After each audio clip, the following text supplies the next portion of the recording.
you got guards that can come in, add defensive pressure, knock down threes. That's very valuable in this league today, especially off the bench. And that's something the Celtics have to continue to do if they want to stay on top of the Eastern Conference. It's almost like changing packages. You see that in football for pass rushers or in the backfield. But who's the MVP of the Boston Celtics? If you ask Danny Ainge that question, who do you think he would say? Without a doubt, Kyrie Irving.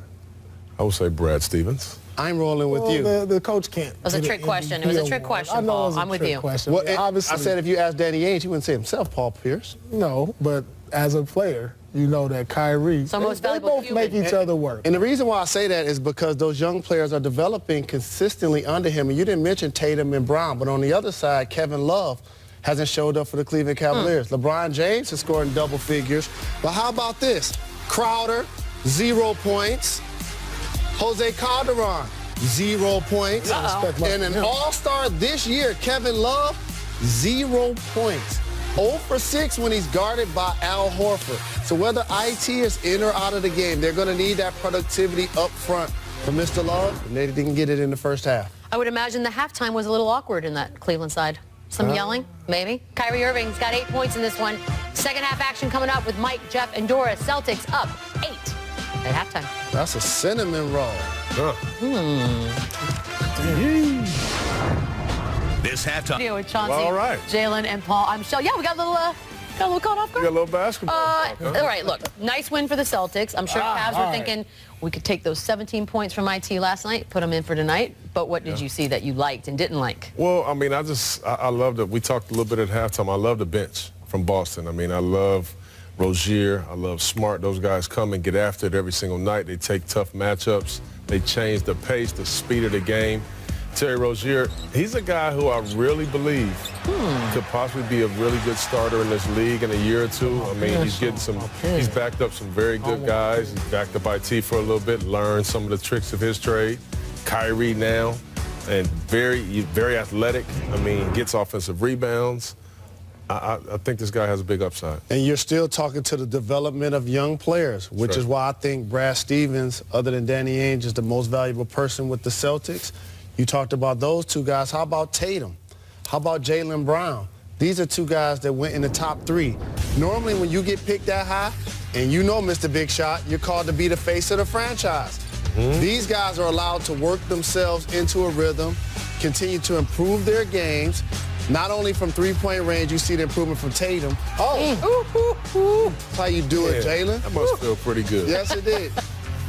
And so having those two guys with Gordon Hayward out still be as productive as they are has been terrific for the Boston Celtics. Well, it's been good for their development because who knows where Tatum will be or even Jalen Brown if Gordon Hayward didn't get hurt. Would they still be progressing at this rate? But anyway, you love that they're getting this experience. Come next year when Gordon's come back, they're going to be deep at that position. It'll be, I wonder what's going to happen. Will there be a trade or what's going to happen? Because you have too much talent at that position right there, especially with Smart coming off playing at a wing position and Rozier. Let me ask you this. I know we're just into January, but there was a lot of buildup around this game for all the obvious reasons. How big is this win? Is it big, or do you put too much stock into it? This is a big win for the Celtics, for their psyche. For one, they have to feel like and know that they can beat the Cleveland Cavaliers. Cleveland, they know they can beat Boston. They're coming in. This is a schedule loss. They are on a back-to-back. Guys are tired. That's the reason you didn't see LeBron play so well. A number of guys didn't really play well. They had to travel, didn't really have their 100% legs. So, but this was big for Boston's psyche tonight, just to show that they can beat this team. P, you can't say those two things in the same sentence. Like, this is a big win, but this is a schedule loss. You know, the Cavs are tired. Yeah, because Boston wanted this game more than the Cavs, obviously. It's a big win for Boston because if you want to be a contender, that's the team that you have to beat. You have to beat them at home. Well, but you've been resting. You're Boston, right? You've been resting 3 days. Right. You got a team coming in on a back-to-back. If I'm a Celtic right now, I'm not sitting saying, dang, man, that was cool, but that was a schedule loss. Well, that's what I'm saying. That's what Cleveland is saying right now. They didn't play with IT, who just came back yesterday, and they're on a back-to-back. So they weren't concerned if they won this game or not. They wanted to play hard. Of course, they want to win, but you can see they just didn't have the energy or the legs tonight. Is that better? I agree. Is that better? Okay, yeah. That was the one. How about the maturity of Isaiah Thomas? Because there's been so much said over the last handful of months about how he was traded, dealing with an injury, the passing of his sister. He's back in Boston, and he talked about whether he was going to have a relationship with Danny Ainge or they were going to speak for a while. He's better than me. It's 2018. Better human, huh? He's a way better human being than me, because even just from a competitive aspect, forget basketball, forget real life, just like only for basketball, I would have wanted to try to keep that anger edge against them.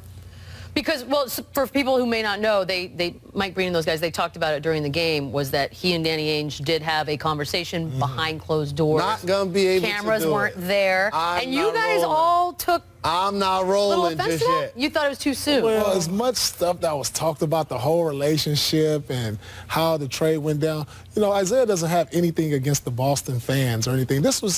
Seemed like it was all directed toward Danny Ainge for trading him. When Danny Ainge, all he can do is his job.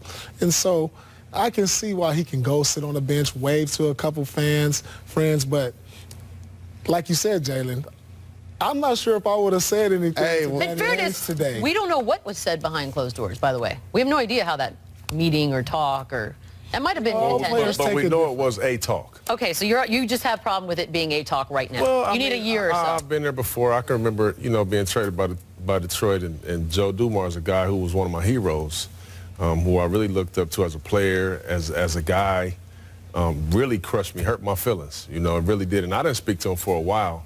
Of course, we're all good now, and I still look up to him. Couple years. Oh, a couple years. Yeah, a couple years. But, it's obviously all good now, and I still look up to him. He's still a great dude, but I was surprised that IT. Me too. But we still don't know what kind of words. It could have been some controvery. Well, did Danny leave with a black eye? Did Danny leave with a black eye tonight? No, but you could say like 2 words.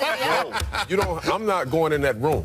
Okay, that's fair. I'm walking past. Man, I'm so happy to finally find other grudge holders in my life. I've been looking for you guys my whole life.